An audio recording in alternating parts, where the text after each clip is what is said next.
hammer. Salah. Oh wow! Huge shot. It's given straight away. Yet again fails.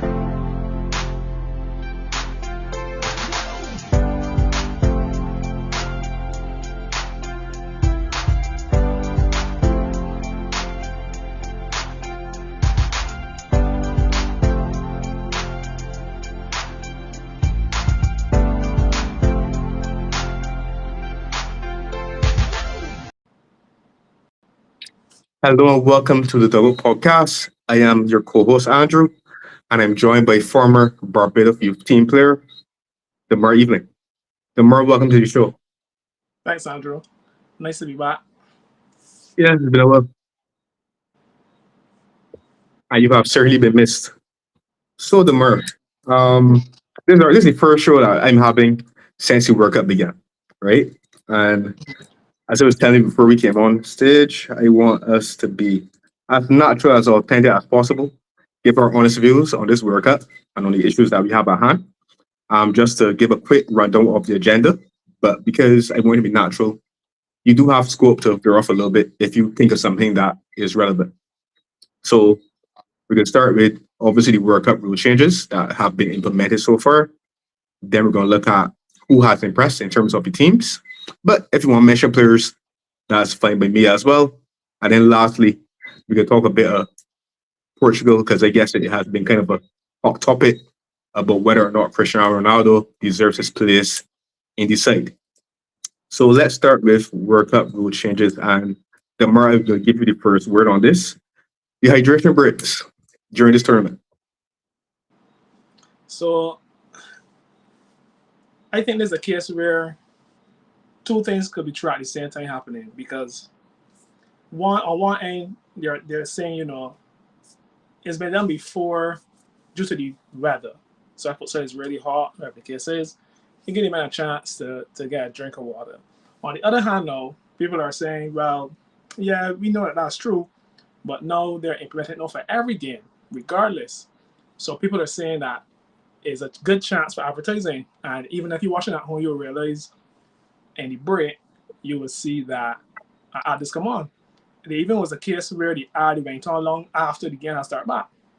And I think that two things are happening at the same time that are true. Yes, they could say, well, you might have a long season because for the men's safety of the cases, let them get a drink of water. All right, cool. But we all know the world we live in. Nobody ain't going to lose a chance to get a little extra dollars in there. It's like Super Bowl. Super Bowl ads, we know how much money they go for. Some of these ads, especially when USA playing, these ads is hundreds of thousands of dollars you're speaking. So I think that, it's two things happening that are true. That's my thoughts. Also, the other thing is that I heard a guy say they effectively split the game down to 4 quarters. And I know the American contingent and the American watchers, don't always like the long half games or the long formats of games. I trying to cut it down for them. Maybe don't that under the table too. I ain't sure, but that's something I'm gonna look at too. But for me personally, I don't mind it for a summer tournament in a hot place, but I don't think that it would be something that I would want like for across all leagues in FIFA. So that's my view on it. Okay. I tend to agree with you in terms of I've been hearing the same things in terms of the lucrative advantages of it, in terms of the ads and stuff like that. And obviously it makes it a bit more, I guess, appeasable to American viewers in terms of, I guess, breaking it into 4 quarters almost and making it a bit more watcher friendly for them. But what I don't like about it, and this is where I think FIFA, I'm not sure if they're going to change it before the tournament ends, but in the future, I believe that this should be sort of implemented. Like you said, I don't have an issue with it if we are having a tournament in what we call extreme weather conditions, because I'm all about the welfare of players and stuff like that. But I have seen games at this World Cup where the conditions have been anything but extreme. We're in the pouring, I would say the freezing. There's no need for it, and yet we still had it. So then it's definitely not about the player welfare. It's about them getting in their chance to make money and monetize the football. I believe that going forward, it should be on a game by game basis. So yes, if we are playing in conditions that are extreme in terms of heat and that type of thing, and humidity, above sea level, whatever the case would be, that can impact player performance. Have a hydration break by all means. But I don't think it's something that we need to have in each and every game. That's where I stand on it. Yeah, I agree with you too. I agree with you too. But again, money talks. Money talks. Clearly. Money talk. Another rule change that I want to get your insight on, and this one is quite relevant for sure, because obviously we had a player from Paraguay, Miguel Amaron, who suffered a consequence as a result. He's the first player on record to be sent off in any football match that I can remember for covering their mouth when speaking to an opponent. Demar, what are your thoughts about this rule change? All right, I get it, right? I get it. If we go all the way back, Vinny's a man that everybody like. Vinny's a man that everybody. You know what? Let me not get on that road. But I just wonder. If another player had complained, what would have happened, right? But this narrative that Vinny does get racially abused, Vinny does get this, Vinny does get that, and this is not me saying he doesn't, right? But I know he's by far not the only one. But maybe he's one of the more high-profile players who is subject to it, and whether we like it or not, in all sports, high-profile players receive a certain level of treatment, regardless of sport. High-profile players get different treatment. But about the rule, you know what I just said? No. No, he didn't. Listen, again, I get it, right? I get you trying to stop out racism. I get you trying to get all this stuff. I understand. But for me, I think it can be problematic because, for instance, Jude Bellingham covered his mouth when talking to you yesterday, right? And people want to know why he didn't get sent off. But I guess FIFA is saying it wasn't a confrontation. My issue is this is something that's going to be hard to police because if Man U have a heated moment in the game, Andrew, and we might just be talking. I at 3-0, I ain't telling you about that. When I could barely start home, when I could start home, when I could already start home. And suppose you don't like what you say. It might not be nothing, it might not be anything racially charged, but suppose you're gonna say that he says something. To me, it almost feels as if you got a tap on the man. Like look at what he said. Look at what he said. And again, there's not me condoning people telling people the wrong thing. And for me, a better thing to say would be ban all of this here up. And ban all of it. So ban all of it. So no matter what you say on the field, no player should cover the mouth regardless. But I feel like would be a better way to stamp it out. Because this whole thing about people is read now and like football played decades without this here. They had tactics without this. So again, even though I get it, I think that is going to cause issues because who's to say you don't know what the man say? That's my issue with it. For me, I would have banned the whole thing. I would have said no player, no coach, no manager can speak. If you're gonna talk so everybody can see. But I think it can cause problems because you're allowed to do it still. And that I feel that might muddy the waters. Potentially could cause an issue because unless you're gonna tell me now they got an audio assistant referee and they got everybody going on the mic that they can hear what it's saying.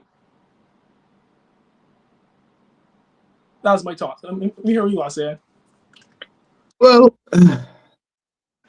like you said, going back right to Obviously, this stemmed from the incident with Real Madrid and Benfica Champions League Mhm. earlier this campaign, or last season rather, where Vinicius alleged that Graciani had racially abused him. Interestingly enough, interestingly enough, Graciani did get a ban for that alleged incident, but it wasn't for racial remarks, it's for homophobic comments, right? Mhm. My issue with it is the fact that, like you said, I feel as though eventually we are going to run into the danger zone where people may use it as an advantage. So somebody says something to me and they get an advantage again. I allegedly referee will he covered his mouth and he said something that wasn't said, or maybe I didn't fully hear, but I do it because they want the player sent off, which obviously is going to be advantageous to my team. And I think that's where the problem ultimately lies. Because at the end of the day, it's always going to be a he said, she said. Right. So like I can agree with you where if you want to stop it, hopefully just ban the whole covering a mouth or speaking with your mouth covering, regardless of who you're speaking to. So yeah, everybody can see, and then there's no misinterpretation of what the context was in terms of what something was said, because players can lay on each other, right? And I believe it's going to happen. So, um, But this reminds me of you. We went through a whole bunch of handball changes, Mhm. right? We've been through a whole bunch since the last 20 years. We went through a lot, and I remember. But for me, growing up, if it hit your hand, it depends on it depends on the situation you're hand in. So like when I was growing up, or even while watching on TV, defenders didn't have to put a hand behind the back to block a ball, wherever the case is. And I know that I had instances where I've seen players try to kick the ball on people's hand in the yes, box to get a penalty. to get better, yeah. I argue I argue. So that in so my hand, obviously, if you put it out there, people are gonna try to cheat system. People yes. will try to do something to cheat system. So like I said, I don't know how they're gonna police this, but I even saw, I can't remember what game it was, the two teams. I saw a player fall down in the box. A defender fall down in the box, had no idea where the ball was, and the ball hit his hand, and he might Mhm. point to the spot. But since then, there have been changes, because then they talk about unnatural position, and they talk about all kind of different things, just trying to get a hand on the rule, so that it Right. would be fair. So let me say that the rule is in its early stages, and we Mhm. will see how they develop it. Yeah. Yeah, I guess we could put it as a footnote there, but like you said, I think the most important thing is that we stamp out all inflammatory comments in football on the pitch. I keep it, to be a respectable game. But again, I know how late that is because at the end of the day, it's a highly emotional game. Everybody won win. Tempers can And get men can cleared. talk. Men can Pardon? talk. And And mega people can talk. talk. People can talk. Exactly. Exactly. So it's all part of the game in some respects. So obviously, some things are over your lane, but yeah. Any other rule changes for you that you think are potentially problematic, or are you fine with everything else in terms of, like, for instance, the whole idea of if the referee awards corner incorrectly, he can change the decision, or VAR can step in and tell him to change the decision. Um, I mean that VAR is there for us, so I can't really. I won't fight that. Or you wouldn't. Hmm. That was right with me. That was all right. I mean, we've been playing with VAR now for a while, so I mean, it's What there. about what about the whole idea of you have to throw the ball or release the ball at a certain amount of time to eliminate the time wasting aspect of football? You happy with those changes? Yeah, that's cool. That's cool. Again, man, it's right. People would take a inch. Sorry, take a mile where it is in it. So I don't mind if you say, okay, well, you're gonna do it some like a time. But to me, that's feasible. I don't have a problem with that. No problem. And I mean, you're on the same page as it pertains to those potential changes. Next on our agenda, and this is, I believe, where we get most of our debate going at conflicting remarks. But let's let the tournament so far. I want to talk about teams that you have been impressed with. Rather, has anybody impressed you so far? And who might that be? And reasons why. So I'm gonna give you the first toss up, and I will respond to what you say. All right. So USA has been the team that I am most surprised with. Mm. Um, I've always been a fan of USA playing in these tournaments because as much as everybody cries down MLS and stuff like that, I think some of the US players are decent players, right? But I Yeah. feel as though, sometimes, because, it's the US, it's almost like sometimes USA gets the same stick England would get because you know how English fans are, you know how USA people are, whatever the case is. But I have always been a fan of a lot of US players. But for this tournament, especially though, I think gone are the days now where you can say that, these are MLS guys playing together. Because a lot of these players now not only play in Europe, but they are like starters in big European teams, right? But the lead up to this tournament, Pochettino came under a lot of fire because they were not doing well. They were struggling. They weren't playing. They were not playing this style of football they're playing now. So when I saw them against Paraguay, I was very shocked Mhm. because I expected that game to be a lot closer than it was. So either Paraguay were real poor, or you know what I mean, or these guys really playing well, and then come out in second game again. Similar story. So for me, they have been very surprising because I honestly was expecting the views to fall off and everybody would be laughing stock as the truth. But based on how they were playing, not during qualifying, but during their lead-up games, warm-up games, whatever the case is, I remember Alexi Lalas, you know how he's talking already. Everybody Yeah. had a lot of negative things to say about this team.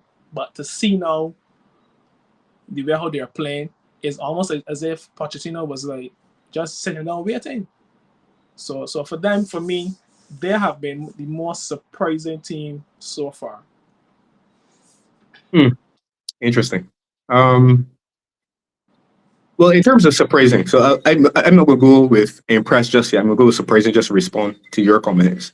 So wait, Um, I surprised / impressed with that. you surprised, laugh, impressed. No problem. No problem. No problem. Um, am I surprised by America?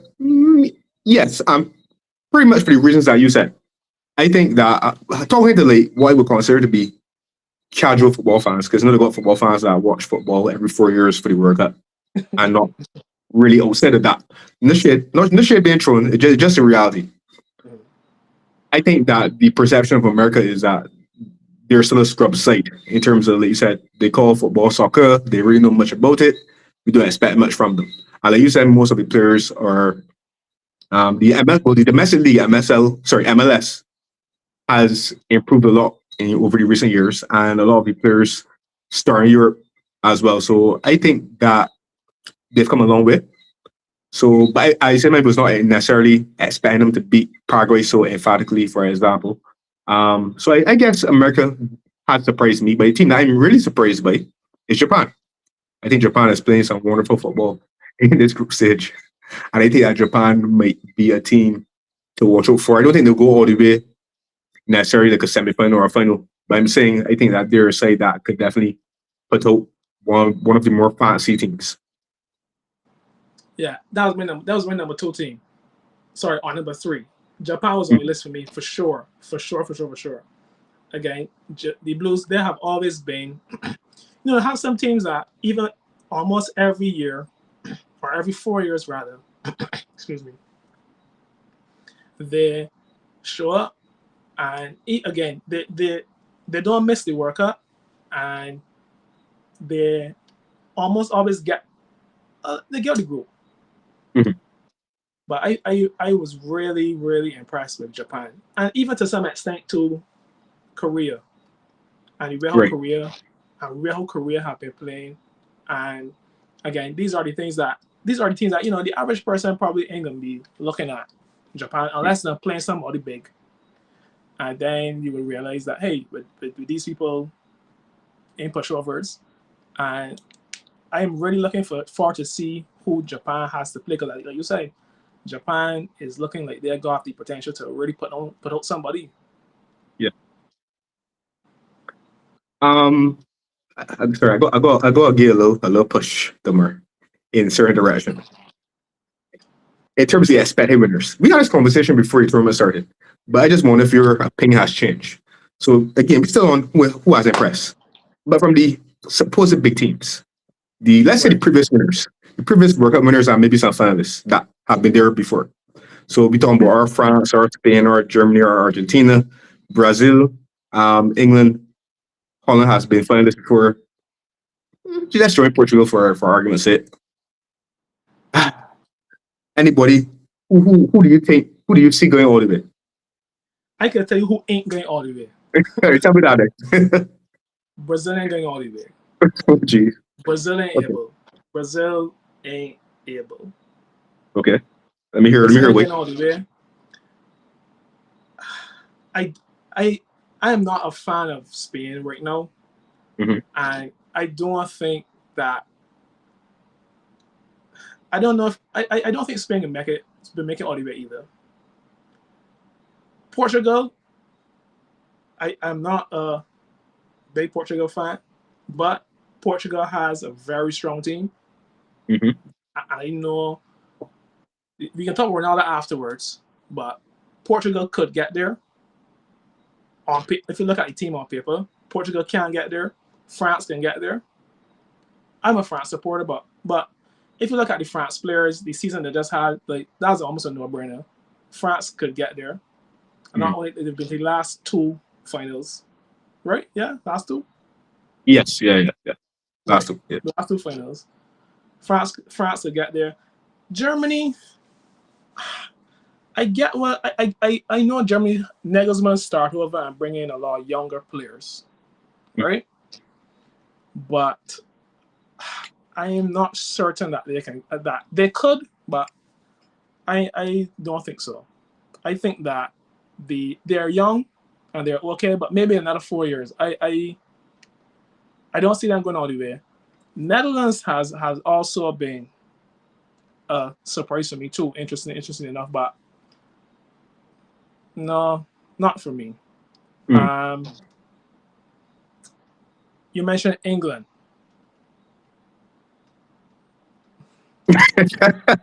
No words. All right. I don't think England. I don't.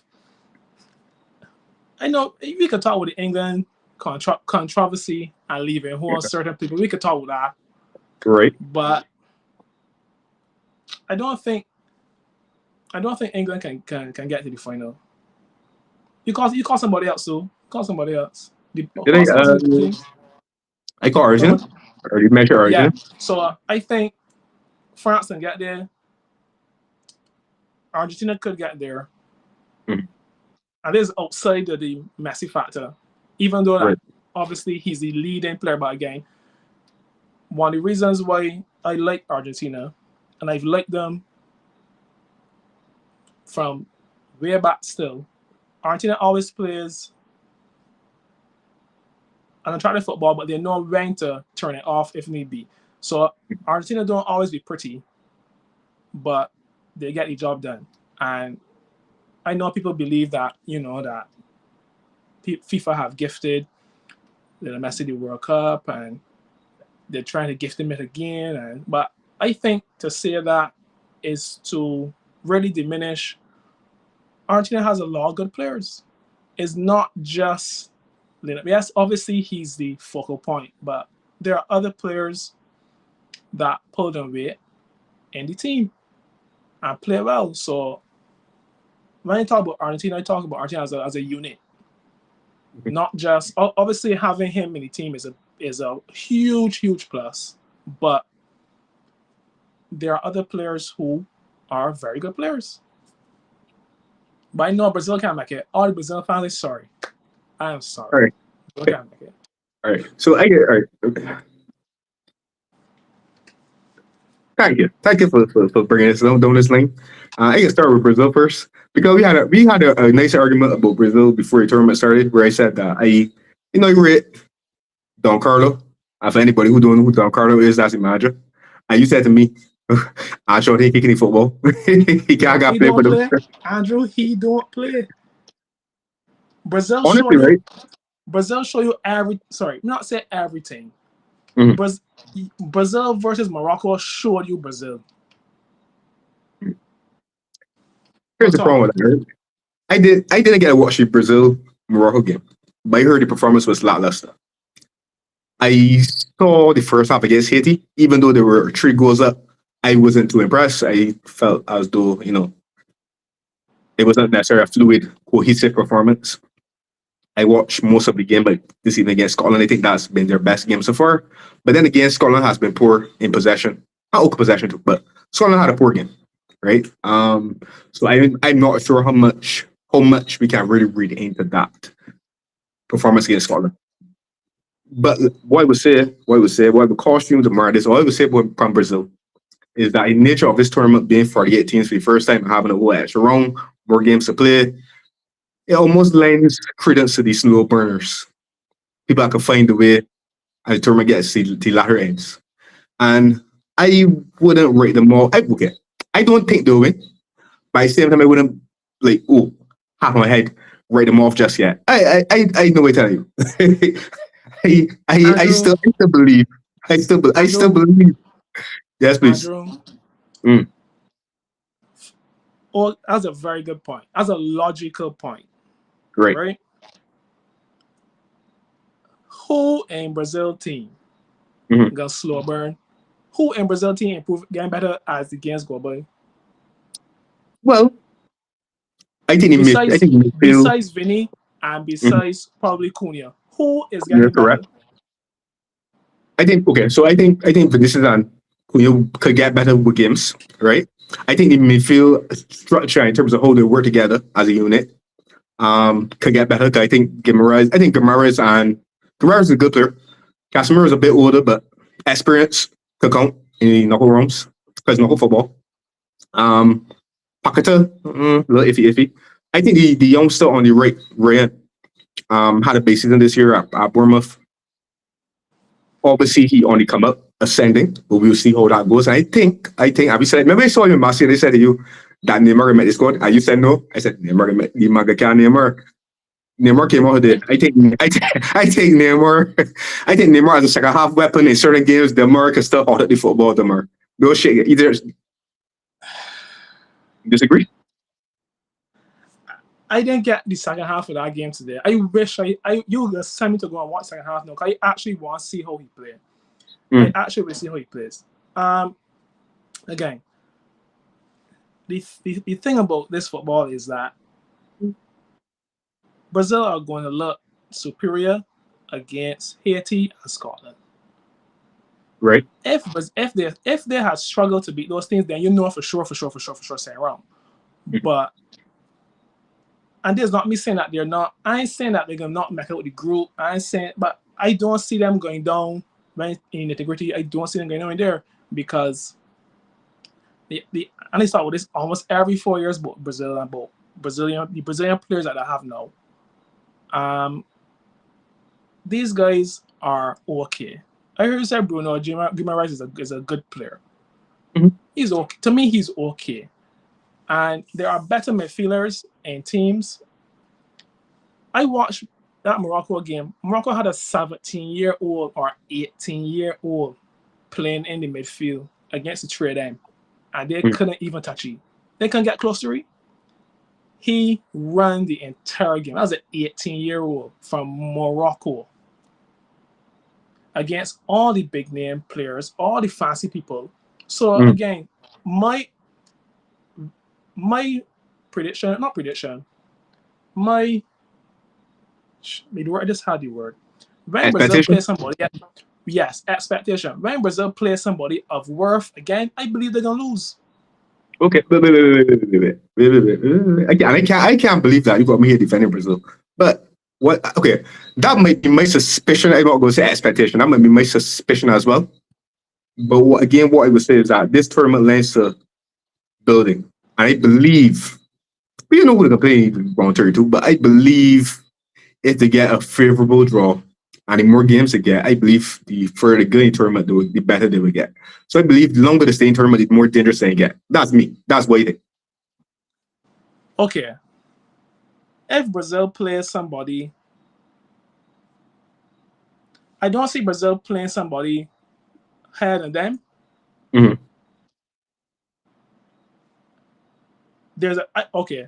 Obviously, there's tournament football. So again, I'm not being naive. I'm being silly here. Obviously, there's a chance, right? There's a chance because it's tournament football. But I think this team that they have, I do not think is good enough. The same thing say last 4 years. The same thing say last 4 years before that, and the 4 years before that. I don't see these men doing it. Right. Fair enough. We shall see. I will leave it there. I just, See. yeah, we will see. I'll leave it there. Moving on to some other teams that you mentioned. You mentioned Germany.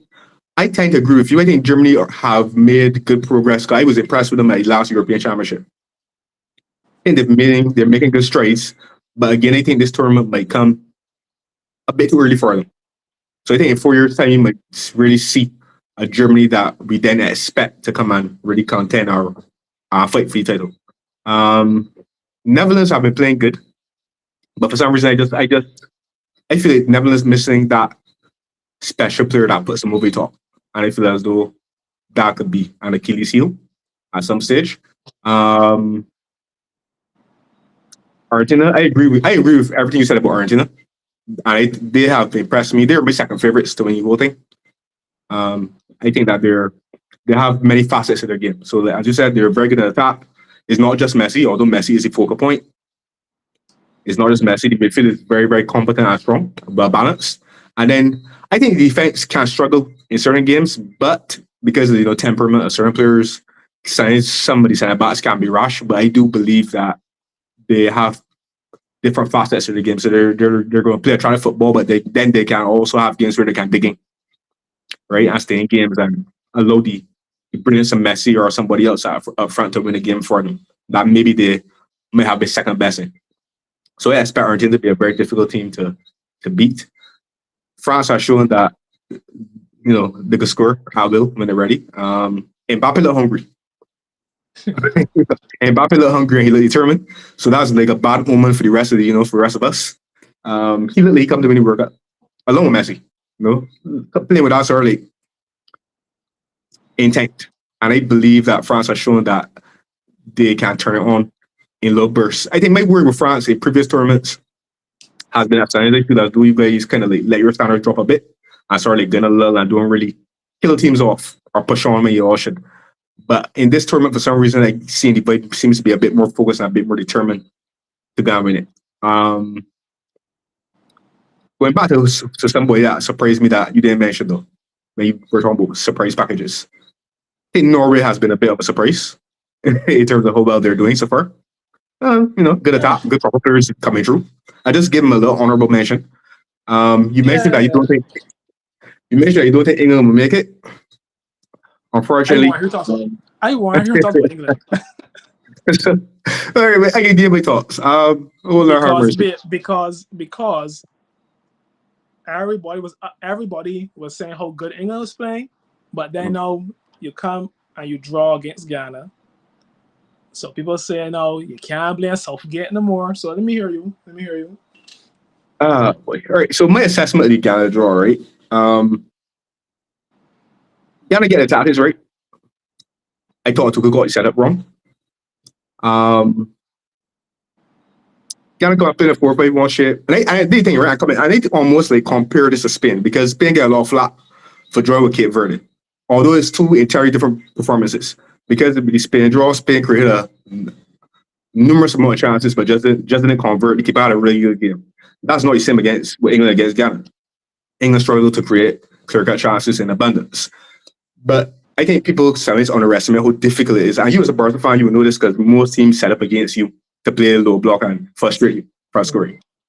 I think people underestimate how difficult that is to sometimes score against, right? It's not the worst opponent to almost play at times.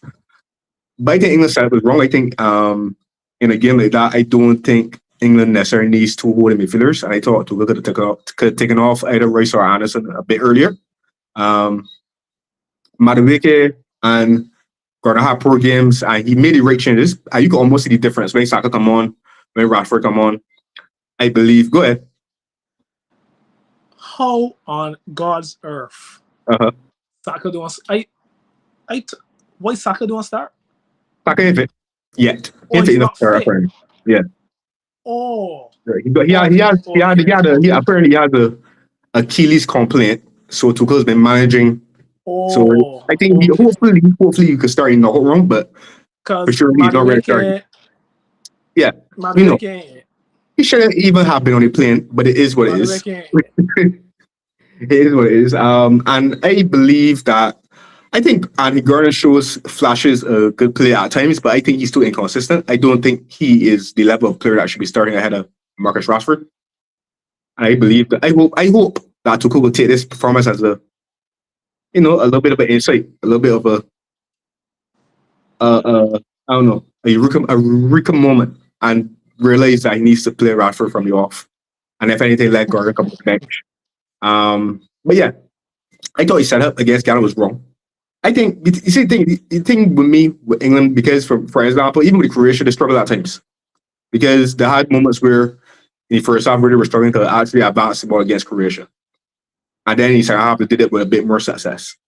I think England, the squad that Tuchel has selected, will prefer teams that come on to them as opposed to teams that sit in a deep block and come to frustrate. Because England really lack creative passers in the midfield. And we know why, because the left home the best. In my opinion, the left home most of the creative players. That's just my opinion. I think but the thing is, in the whole stage, we'll see what it pans out. Because in the whole stage, it's very likely that you play teams that can come at you. But at the same time, because if, like for example, this one I don't want to say worse, but it's not a vintage Croatia team that we've known for recent tournaments. I think Croatia has regressed slightly. And Croatia still scored. They're on the back end of the cycle. They're on the back end of the cycle. And Croatia still scored 2 goals against you. So like, even when you play better teams that can come at you and got better defenders as well, it can be a challenge. So as much as England might want teams to open up a bit and allow them to play better, more transition type of game and stuff like that, and allow them to exploit, with the pace that they do have and power, for instance, I still think that, England, because to me, I don't think England's defense is the strongest. So I still think it could be one of those nip-and-tuck games where England might find themselves in a game that could go either way. Right? So our seesaw game. So, but to answer your question about England, my prediction before the tournament started was that I was saying maybe quarterfinals at the ceiling for the team. I think if they get semifinals, they did really well. I don't expect them to make the final. So I declare my hand. All right. The last team that I'll mention is Spain before we get to the next essential topic. Spain, I think Spain misses that. To me, Spain misses a prolific goal scorer. Me too. That's what I was gonna say. Oyarzabal is again. It's okay. Maybe a little better than okay, but continue. Yeah, because every game that's playing, goalkeeper's not gonna have a blinder, right? But I still feel as though Lamine Yamal ascending. I'm surprised that Nico Williams hasn't been starting in this tournament. Me too. Danny Olmo is a good player, but I still think in certain games where you really need that clinical striker to finish off the chances that they might create, that might be a problem. And then again, Spain struggles and as many teams can play the low block as well. So I think they're going potentially good for, but I believe it just depends on who the play on the day and whether or not they come out on top, get the chances, able to create chances for that matter. Yeah, that's where you see Spain. But yeah, my favorite win is France and Argentina at this point. Yeah, I didn't want to talk a lot about the Barcelona players on Spain team, but obviously you know what they give. And again, it's not me saying that they're not going to make it far, but I don't think they can make it to the final. I could be wrong, but I don't think they make it to the final. But we got to see what Yamal got to say about it because he's back now. You got to see how he hold up. How, obviously, again, you know what Pedri's give, you know what Gavi's give, you know what Rodriguez give. That's also a very strong midfield. But again, Spain has propensity sometimes to to fall flat, even though they might have all the ball, they might have possession in a lot of cases, but not finish the job. So we'll see. Right. So the one team that I didn't mention to come back to Europe, we'll see, is Portugal because the last topic is basically about Cristiano Ronaldo. I like when it came out with the agenda, Portugal didn't play the second game yet. But a lot of thought was whether or not Ronaldo is a liability to the Portugal team and their chances of going far in this World Cup. You mentioned earlier that you think Portugal has a very, very strong team, and you give a chance to elaborate. What do you think about Ronaldo? What do you think about Portugal? You want the the logical reasons, or you want the banter reasons? Give me a bit of both. So, in the Messi Ronaldo debate, I am on the Messi side, obviously. All right? Obviously. But you're putting the plug, I love Ronaldo at United. I love Ronaldo at United. But when it came over to Spain, is when I had a part ways with you, right? But the thing is that when you got players, when you have players that are that age, those are almost like folklore men now. Like, but he has been scoring goals in the Saudi League. I know people are gonna say, yeah, it's the Saudi League, but he's been scoring goals. When you look at Portugal's forwards or straight the cases, the last tournament, if it wasn't the Euro, it was the last World Cup. Ramos scored a hat trick in the game. That was the World Cup, that was the Euro. I can't remember which it was. But he had scored a hat trick when they left out Ronaldo. My honest opinion is this. As a number 9, if he's playing number 9, I don't see nobody else on the team playing before him.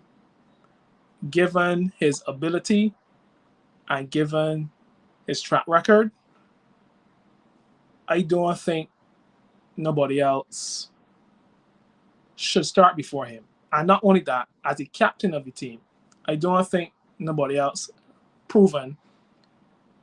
Leo, to my knowledge, Leo comes off the wing. Correct me if I'm wrong. Leo comes off the wing. Felix comes off the wing. When you look through that team, the only other person that's straight is Ramos. Neto has come off the wing. I think Portugal will have an argument if Ronaldo. All right, so we seem to have lost. Yeah, sorry, go ahead. You can hear me? Yeah, you can continue. Hear me?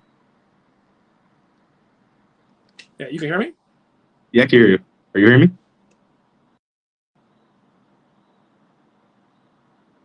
Hear me, Demar? I can't hear you. You can't hear me. All right. You can continue though. You can continue.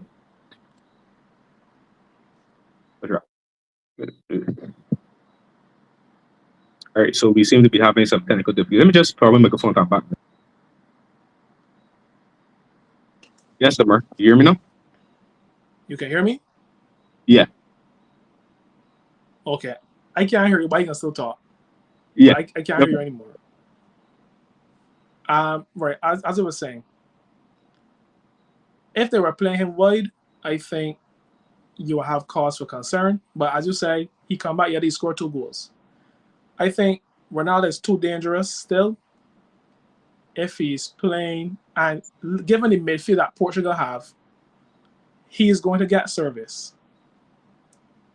He can get chances. And would you rather Ramos get any chances or Ronaldo get any chances? I know for me, I would say I rather Ronaldo. I would best first before Ronaldo. So I think he should play. Again, there's nobody else that is knocking on the door per se that I feel you unfair the man. And again, Ronaldo can score. Ronaldo's going to score. Given the team that Portugal has, Ronaldo can score goals. The first game would have been a blip, but he's going to score. All right, you hear me now? Hear me? Okay. I guess the bird's not hearing me. All right, let me. Who won't come back? Not hearing me. All right, let me go come back. All right.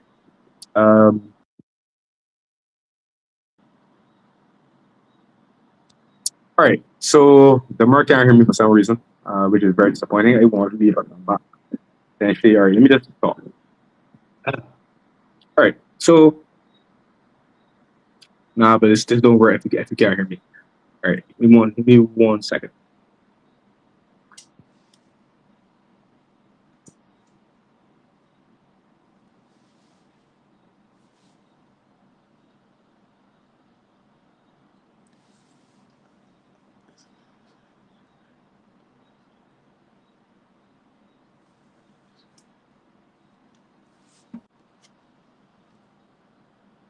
Hear me now?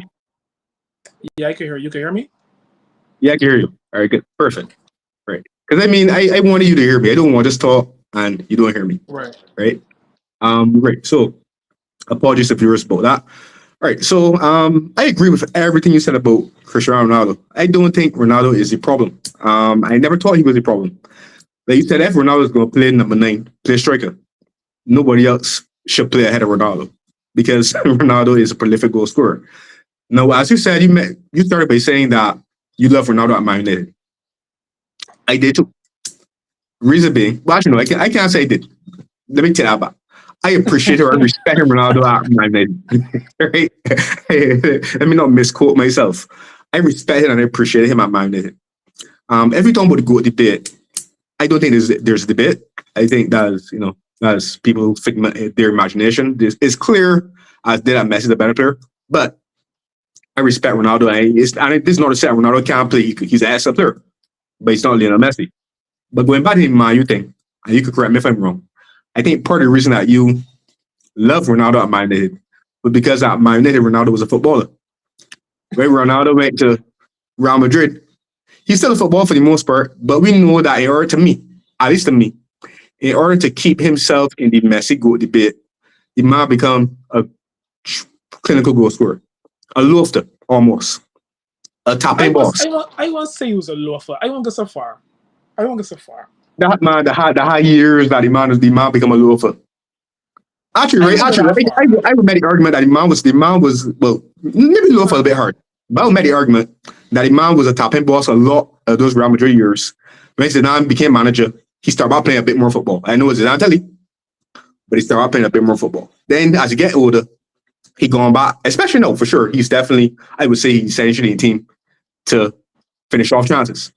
So the first game, he's not a problem. The problem would have been the poor games that Bruno Fernandes and Bernardo Silva and the creative players for Portugal had. Ronaldo can still get you goals, but you got to get chances.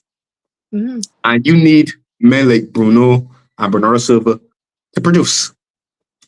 Rafael needs to produce. If you don't produce chances, what you want Ronaldo to do? You see, Messi almost similar to Ronaldo in the sense that I don't feel this benefit called Messi a loafer. He's not a loafer in the pure sense, but Messi don't run as much as he used to before. You will see Messi kind of walk and conserve his energy, and he makes intelligent runs. Ronaldo does the same in terms of Ronaldo sees the football. He knows when to run. He knows where to run, where the ball will come. But you got to get chances. And I think that I hate the narrative about every time Portugal fail or Portugal underachieve, it's Ronaldo's fault or Ronaldo's not getting anymore. He should be bench for who? Not Gonzalo Ramos. Like, I mean, Amala ain't played. He even played 20 games. He even played 20 games for PSG. Correct. And my thing is that, and again, it's like remember the last World Cup when the guy, the Portugal manager at the time, I think it's last with Santos or something, when he had bench Ronaldo for the knockout phase and they lost to Morocco or what's not. My thing is that at that sort of age, right, that Ronaldo and Messi, if you count them to the World Cup and include them in the squad, you got to start them. If you are unsure about his productivity and what he can contribute from the off, you okay. But I agree with you. Ronaldo just to keep it place the team. But I don't think that each of these men are anomalies. Like these and I would even include Modric just from a midfielder's perspective that these men are not normal. These men are normal players. These people, these guys have shown a level of longevity that you don't see anymore. And Right. to be fair,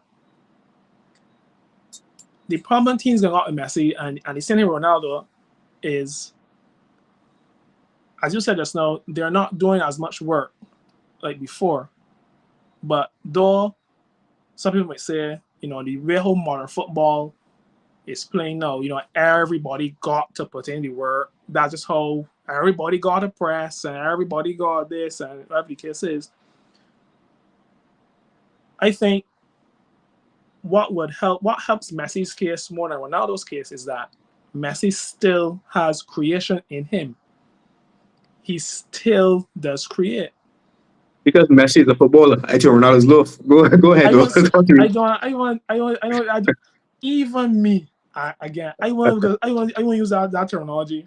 And to not that term, not this man. I disagree about wait. I don't disagree about the man Ronaldo. The beauty of Ronaldo is that Ronaldo they come and play like for example, Harry King a drop deep and we about to goal turn, play a pass, have some creation. Correct? Right. Haaland come deep. Haaland's not the best footballer in small spaces, but Haaland will still come deep, touch off the ball, somebody combine, and then run out your hurt or whatever the case would be. Cristiano Ronaldo at this stage of his career, for the most part, can play for the shoulder defender and rely on quality in the box. Which in other words, if he play for Westbury Pastor, we call our loafing. But he might move from the turn. So I don't say this. I don't say this demand. I'm just saying what it is. Do you disagree with that? I wouldn't say in that language. I wouldn't say in that language. But again, I still point again for banter purposes, or yeah, he might loaf. But you know, purposes he might loaf.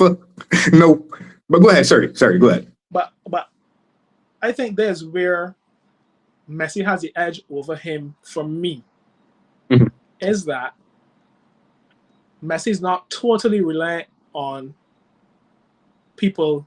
Messi is less reliant on his teammates than Ronaldo is. In the Portugal team at least, because I don't watch the Saudi league, so I only see highlights or I see people post things about him in Saudi league. I don't watch Saudi league, so I don't know how he's been playing. I know he's been scoring goals. I know that his team wins something or wins some things, and he has been. Ain't like he playing poorly overseas. He's still scoring goals. I saw some goals he scored. And he's still scoring some good goals. So, but I don't thought would go at the bit because again, for me, trophy World Cup aside, for me, Lionel Messi is a better player. Again, for the mere fact, he's still got creation abilities, and I think what's making him very dangerous in this World Cup. And a lot of people say, even I had a friend of mine who said, "Man, Argentina is a pack of thugs." A pack of thugs that just protected Messi. And I said to myself, what is that bad thing? Meaning, again, but I grew up in the era of the number 10. I grew up in the era of men like Riquelme, of men like Zidane, of those kind of players who it was okay for these guys not to press. It was okay for these guys to lounge ball up the field. Because everybody know the man did the business on the other end. So I suspect, but this could all be wrong, but I suspect Argentina is going to cause problems because they're playing dare I say, a more they're playing they're not playing traditional European football to me. In that they're okay to let him languish. They're okay to leave him up there. They're okay with that. Because he mentioned himself, you know what? We can play any work, but we can give the ball. And a lot of teams don't function that anymore. So I think that may actually work in their favor. Fair enough. Remember I said I started to show that Messi looked determined. Messi come to win the game. Messi come to win the game, right? Conserve the energy, and he can do the business in the final third field, like you said. But Messi is essentially number 10. He's transitioned his game into being a number 10, right? Messi see the football. And the thing about Messi is, they always say the best players, they might not be quicker physically, and he's lost a step because he's not as fast as he was before. But he's still quick in mind, still sharp in mind. And that's the beauty of Messi. Messi see things that other men don't see. You know what I'm saying? But in terms of, like, before Messi get the ball, like, I remember I had an argument with a friend, not really an argument, a discussion. And it's so true. Like, let me see other midfielders that people, like, I hate to pick on certain people, but Scott McTominay. I remember when he was at Man United. And there were so many clips of Scott McTominay where Scott would get the ball and not know where the next pass should be. Messi, if you watch Messi closely, Messi's kind of ready. Messi know exactly where, he got any mind where the football look like, where the ball should go. Where's the next pass? You know what I'm saying? And he's sharper than most players. That's the beauty of Messi. Now, I can give Ronaldo some respect here. I guess I feel as though the Sierra fans may be a bit upset I call him a local. You feel? I made no apology. I made zero apologies for it. I know what I mean. It's not the respectful thing. It's that I'm saying his functioning team is to do one thing and one thing only, which is to finish off chances in the box at this stage of his career. But, and yes, I might be a bit harsh, but I know what I see in my own two ways. I see the fact that Sierra a lot of times was never a better footballer than Messi, but he scored a lot of goals. In fact, Messi played less games than Sierra, got more goals. But that being said, my feeling is that Sierra was scoring all these goals to keep himself in the conversation. Because if I break record after record and I update like comparatively in terms of numbers, because a lot of the modern game has become about statistics and numbers rather than the eye test for some reason. But I give Sierra a bit of respect. When they say that Messi sees the football, Sierra also sees the football too. You know? Sierra also knows in terms of being in the box and being a clinical goal scorer where to be. And that's a skill too. I don't give him credit for that. But obviously Messi will have more of an impact on the game, or for example, more of an opportunity at this stage of his career for sure still to run a game at a decisive moment. Whereas Cristiano, yes, decisive moment will always be the goal that he may score. But again, that is more reliant on what other men do in terms of servicing you. And that's just the difference. In terms of Portugal, they figured out the second game that they won against Uzbekistan. But I would caution people to remember that Uzbekistan is a far weaker team than DR Congo. That's the thing. I'll leave that where it is. I think that Portugal have a strong midfield. But again, I think that Portugal's success will be predicated ultimately on the level of tournament that Bruno Fernandes and Bernardo Silva, the creative fulcrums of the team, have.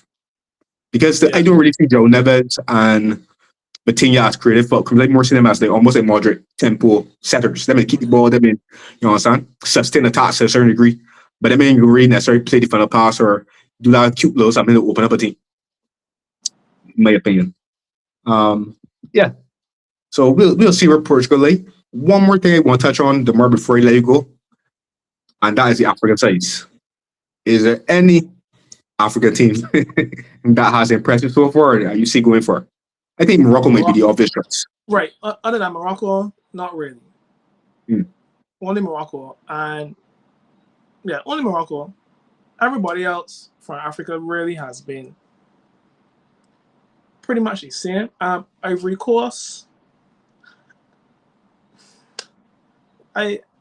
Morocco, because I watched Ivory Coast in the Africa Cup of Nations, and to me, it was just the same. Senegal, same thing. To me, it just looked a lot the same.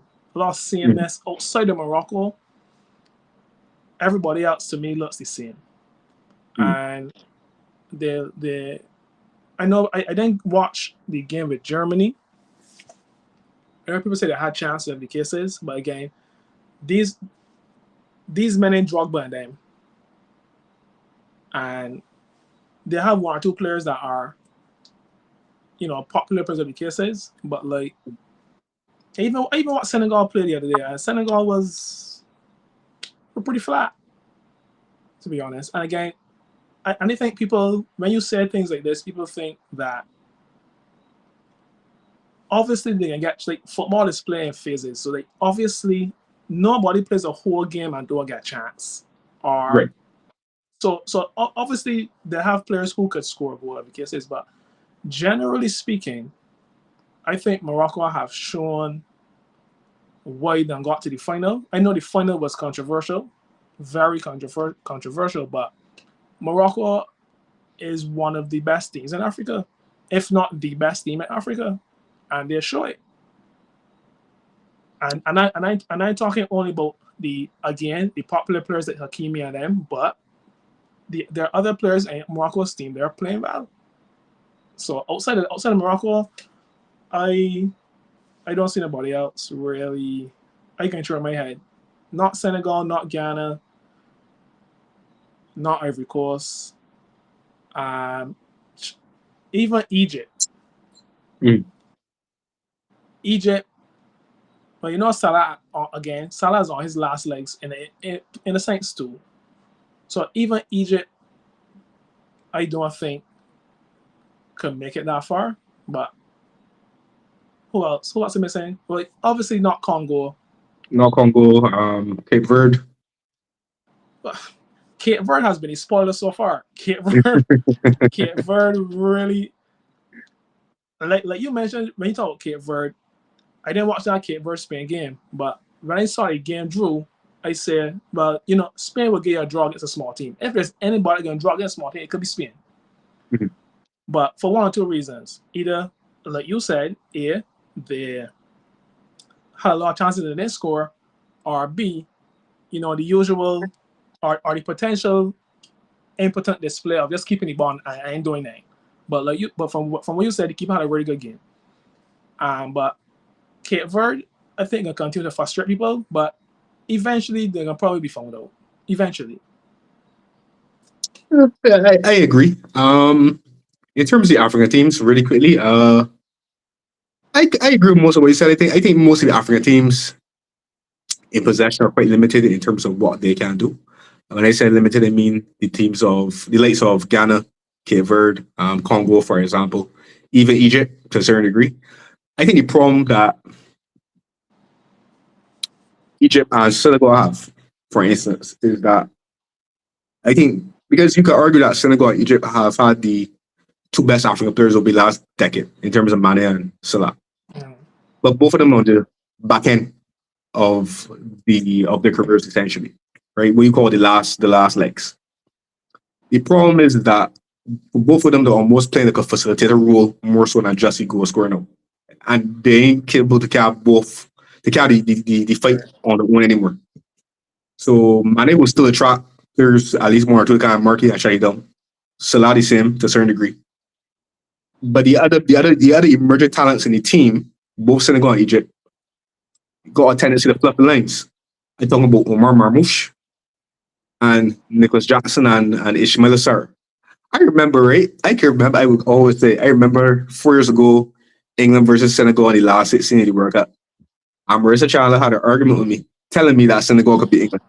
And I asked her, because Mane didn't go the last World Cup through injury. And I asked her who could score for Senegal. No, Ismail Assar. No disrespect, right? Sarr is one of those players that might have a good game. And then, he have a good game, get a half-time, change the kick, come back, I don't know the same, man. Ismail Sarr is very inconsistent. Omar Marmoush, same thing, not a reliable player. And I think that's where those teams are struggling. In Senegal case, I got a little bit of sympathy because Senegal had a tough group with France and Norway. They still got a chance to get through into the round of 32 if they win the last game, so hopefully they do.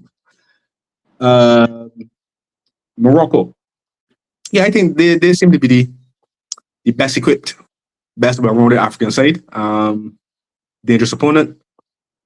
I like the intensity and the tempo that I play at. They don't allow you to rest and settle into your game necessarily. They kind of unsettle you in that sense, and they run at you. So I expect that Morocco will probably be a dangerous team again. I'm not sure if it will bet money that they get to semi-final again. That deep, but I think at least quarterfinals will be a good showing for Morocco. Mhm. Yeah, I agree with that. I agree with that. When you talk about Nicholas Jackson again, it's just sad that. Sorry, I didn't want to say it's sad because I don't want to sound like I old and Mm. I watch football in the 40s. But Right. generally speaking, and this is outside the World Cup, a lot of the guys now are the same, and you wouldn't understand. People that now start watching football wouldn't understand because if you've watched football long enough, you've seen difference makers in teams, and a lot of these men know. It's hard to talk about Brazil again, but again, there's not. I mean, there's a little bit of Brazil shade, a little bit sprinkled in there, a little bit. I didn't tease Brazil fans all the time, but when you really, if you look at these men, you got Lucas Paqueta playing as run number 10. Sorry, Mm. playing. He might not be run number 10, but he's playing in that position. Lucas Paqueta. Lucas Who is not Paqueta. a bad player, no. I've seen him play in the flesh. Oh, not a bad player. I mean, he ain't gonna be a bad player, but is he a world beater? No, No, no. no. You might Brazil almost like United now. People who are United now are for since the post Alex Ferguson era. A lot of the ballers, a lot of the men just ain't good enough, in my opinion. But in football now, you get rid of the coach. Get rid of the coach. But I just feel for sending these coaches because look at these men. Sending these men just costs a lot of money, but they ain't giving you what the output that you would expect from a certain price tag. You don't get no more. Mm. So it's almost as if now these teams suffering from inflation too. Like we suffering from inflation. These teams suffering from inflation too. These men cost so much money. These men getting output. But that's my piece. I offer Brazil now. Oh, for Brazil. No problem. Well, Demar, I let you have the fun. I let you have the final word because I really have nothing to add. I agree with your last point in terms of the difference in terms of the individual quality of players, right? In terms of that are being produced nowadays compared to yesteryear. I think there is a bit of drop off in terms of the maverick type of magic that we've grown accustomed to. One of my friends said to me the other day that this World Cup is essentially Messi and Mbappe and the rest of many jokers. And I laughed and I understand what I you. won't go so far. I won't go so far. But wait. But he got a point. He got a point. Who else you want to include? You got other lively players that you work out too. You got the what? There are other lively players that you work out too that are worth a watch. I won't go that far. Okay, but that thing is what he mean. Let me defend here a little bit. Or this is my interpretation of what he meant. I think he means guys that you will pay to go and watch. Like if you're gonna pay, that means you're gonna pay to watch football anyways. But if you're gonna pay, like I paying not to watch a team I like, I pay for aesthetic reasons. I will pay money to go and see Messi play. I will pay money to go and see Mbappe play. I might get pay money to see anybody else. Right? Anybody else who I mean I ain't gonna pay money to go and see Haaland play or Harry Kane. Or even Jude Bellingham as much as I like it. Why not? I will pay money to see Harry Kane.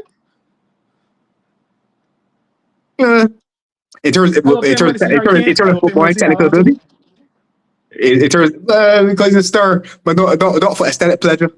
You would it's not a pay for right. Okay. Right. So that's what he meant.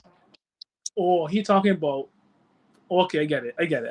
Right. If you're gonna talk about that, I would pay to watch Modric. Okay, good. Right, very right. I would pay to watch Pedri and Yamal. Mm-hmm. I would pay to watch Odegaard. But I paid my watch Odegaard. I paid my watch Odegaard. Listen, you go. No. I would have paid money to watch Ozil, not Odegaard. But go ahead. Watch Odegaard. I will pay. That's the English and you talking now. You still Oh, come on, wait. You Would you still pay? Would you? better than Wait. Arsenal. I Who bet about else? what? But Arsenal. You still better about Arsenal. No. Too Listen. soon.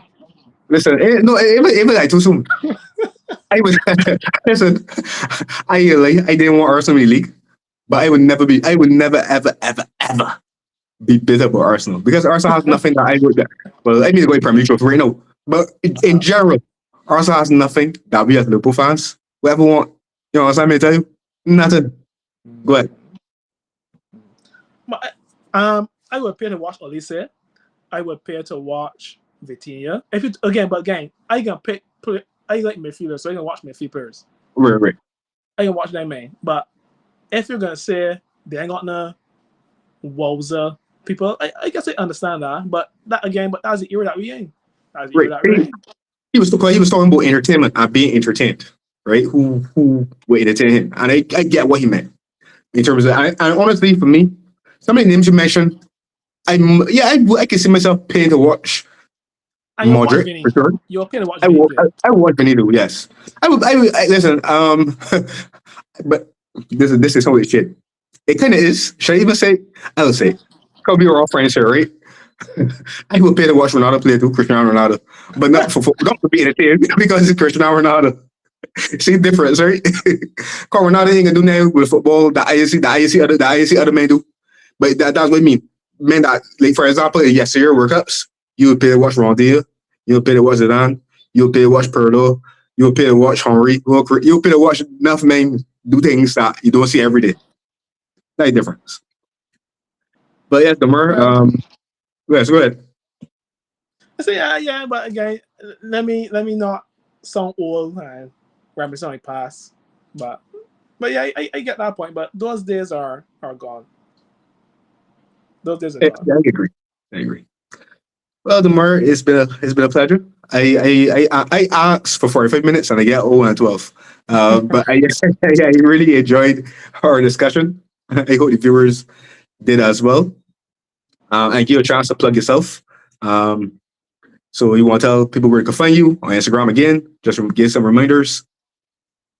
Well, my Instagram is Demar Even Illustration. Ain't really gone much yet, but it's gonna have a lot more stuff by the end of the summer. So, especially if you're a teacher, you can look out for some things that I'll be doing. So, that's the best plug I could get right now. No problem. I ask people who do support Demar, give him a follow. As you can see, very, very insightful mind about football. Loves to challenge me. And I love to challenge him too, I should say. Again, remember to support the podcast. You can follow us at the Dugout_podcast. Follow me individually at Drew9106. And again, if you enjoyed this episode, please like, share, and subscribe. Thank you for joining us, and until next time.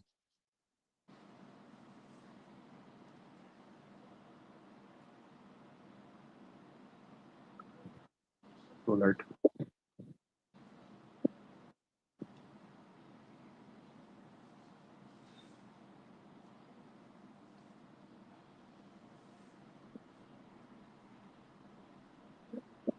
I don't know if our producer ended the live stream, but yeah, Demar, it's been great. Okay, It's been great. that's like all times. That's like all times. Yeah, definitely was there. It's true. You plan to get people at this 9 o'clock game that already start? Who playing? I have no idea. I think it's Mexico. I think it's Mexico, South Korea, that group. So I think it's that group I'm playing. Mexico, South Korea. Well, sorry, Mexico already played South Korea. So I think it's Mexico, Czechia, probably, and South Korea, somebody else. Probably South Korea. Cause Mexico has been real poor. The best Mexico and Turkey. I even think I told them, but Mexico and Turkey have really been poor. I wasn't impressed with Mexico, but so I didn't get to watch Turkey games because Turkey games are playing at very unusual times that I had been in my bed. So the best person from Mexico that I see playing is the black man. I didn't even know Mexico had a black man, but he is the best. He and Jimenez probably. Everybody else playing Bear Jump. Turkey, the man say that this Turkey golden generation, right? I tell myself, these men. But when I look back to 2002, who Turkey had, right? I know these men gonna be imposters because outside of the three men that everybody talking about, Chanaloglu, Yildiz, and the boy from Real Madrid. Outside the three of them, to me, everybody else is pretty much, but if you go back to 2002, they may had way more players that were staunch European players. But anyhow, I might watch the South Korea game because I like how they been playing too. But definitely not Mexico. All right, Demar, let me close off the show again because our producer has stepped away from the table and we were still late. So we were still see we gave you a little bit extra on top of what it should have on top of what it get initially. So again, you can follow me at Drew9106. Follow the Dugout Podcast at the Dugout_podcast. Sorry, it's Dugout Podcast_BB. I can't remember, but I'm sure that my producer put it in caption. Demar, you want to plug yourself one more time? Yeah, Demar Even Illustration on Instagram. You can go follow, and there's some new stuff coming out pretty soon, so you can check me there. Yeah. And again, I want to apologize for my unseriousness. I probably got it ready first time, but because our producer was not there, and I go, think off the top of my head, no, it's like bring on blank. You know what I mean? But it's what it is. But again, thank you for joining us. And we look forward to seeing you again